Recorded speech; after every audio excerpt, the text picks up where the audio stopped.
Kako se ovo zovu? Karađorđevi vinogradi? Da.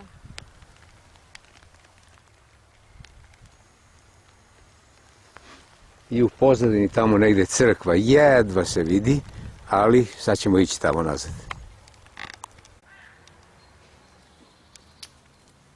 Ima tako malo prostora. Drugo mu lepo dvorištanice.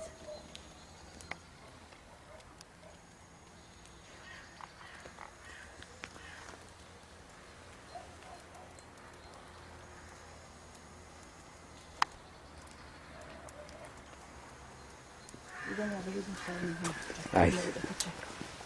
Pa ne moraš više. Ne vjerujem da si ide unutra. A izložba neka. Tamo ima izložba.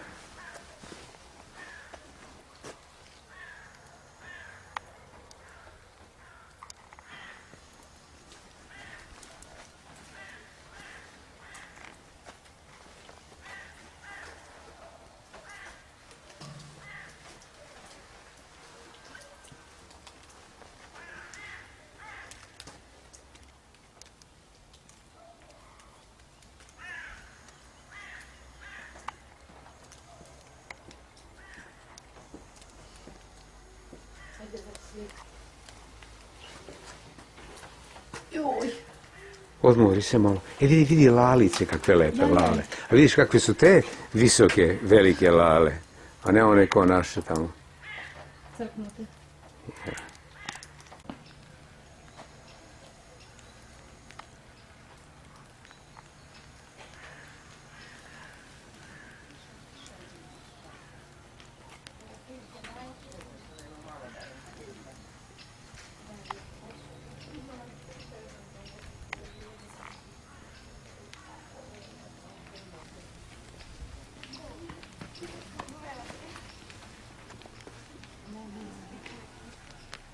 To što je ovo.